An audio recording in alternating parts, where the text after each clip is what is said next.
मैं रामगिरीश प्रसाद channel YouTube के माध्यम से आप सभी दर्शकों का नमस्कार। मैं एक नाटककार हूँ। अब मैं एक नाटक जिसका शीर्षक है प्रतिशोध, इसका प्रथम दृश्य सुनाने जा रहा हूँ।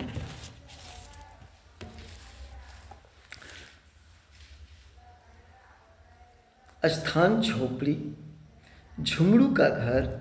झुमरू झोपड़ी के आगे फूल पौधा लगा है। दिनेश ठाकुर शिकारी वेश में घायल बेहोश पड़ा है।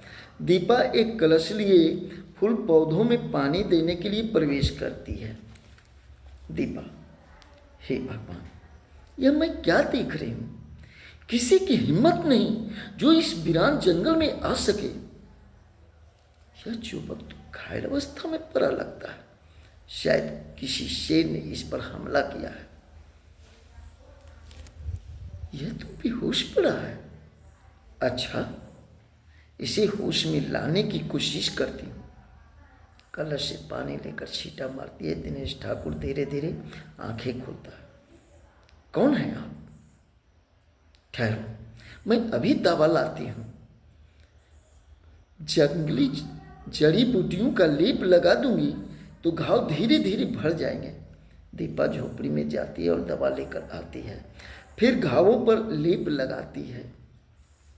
दिनेश, आप? दीपा, हाँ हाँ, मेरा नाम दीपा है और इस वक्त आप मेरी झोपड़ी के सामने हैं। मैंने आपके जख्मों को दवा लगा दी है। घबराइए नहीं, जंगली जड़ी बूटियाँ बहुत ही कड़माती होती है। दिनेश, तू इस खतरनाक और व्यावान जंगल में अकेली रहती हो? तुम्हें डर नहीं लगता? दीपा, भला मुझे डर क्यों लगने लगा? इस झोपड़ी में अकेले थोड़ी ही रहती हूँ। मेरे भैया भी तो मेरे साथ रहते हैं। दिनेश, तुम्हारे भैया? वो कहाँ हैं? दीपा, वह एक जरूरी काम से बाहर गए हैं और उनके लौटने का कोई भरोसा नहीं है कि कब आ जाएंगे। दिनेश, उन्हें कौन सा जरूरी काम था जो इस समय इस खतरनाक जंगल में अकेली छोड़कर अनिश्चित समय के लिए बाहर चले गए? दीपा, मेरे भैया एक सपेरे हैं। वे जहरीले सांपों को पकड़कर उनका विष शहर की किसी फर्म को बेचते हैं। इसी काम से मेरी जीविका चलती है। दिनेश, तुम्हारे भैया का क्या नाम है?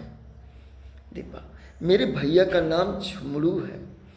अब आप आराम कीजिए, मैं सोने जा रही हूँ। और हाँ, अगर आपको किसी चीज की जरूरत हो तो बेहिचक आवाज दे दीजिएगा। दीपा, दिनेश, दीपा, तुम्हारी मीठी मीठी बातें सुनकर मुझे बहुत अच्छा लग रहा है।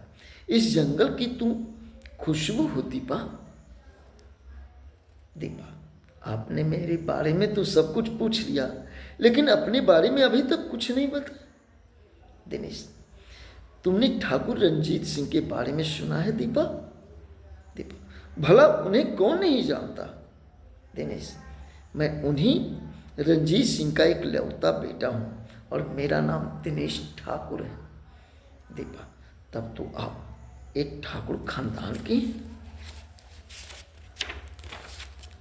दिनेश, क्या ठाकुर खानदान इंसान नहीं होते हैं? दीपा, मैं तो तुम्हारा ऋणी हूँ जिसने मुझे आश्रय देकर मेरी जान बचाई है, वरना अब तक मैं किसी न किसी हिंसक जानवर का भोजन बन चुका होता।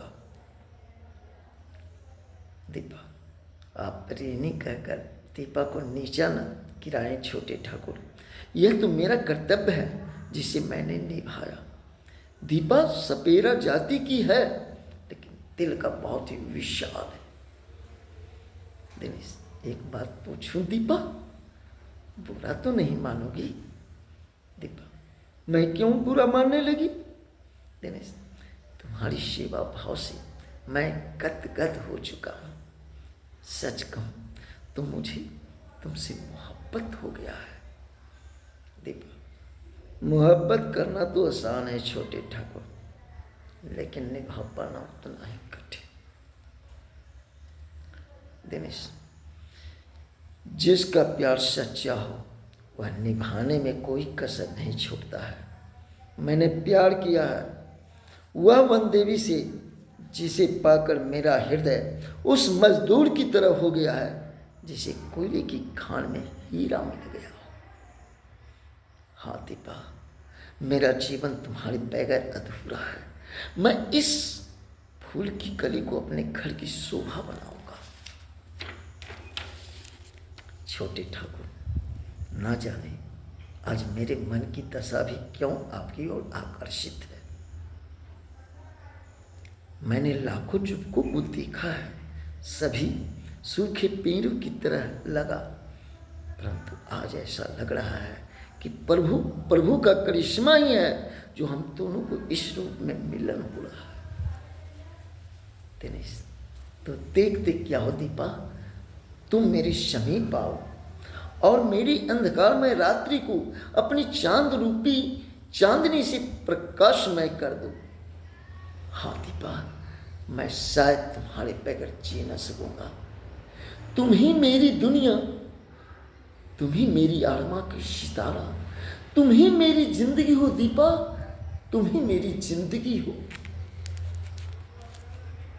गाना, एक प्यार भरा गाना आप यहाँ पर दे सकते हैं। जय हिंद।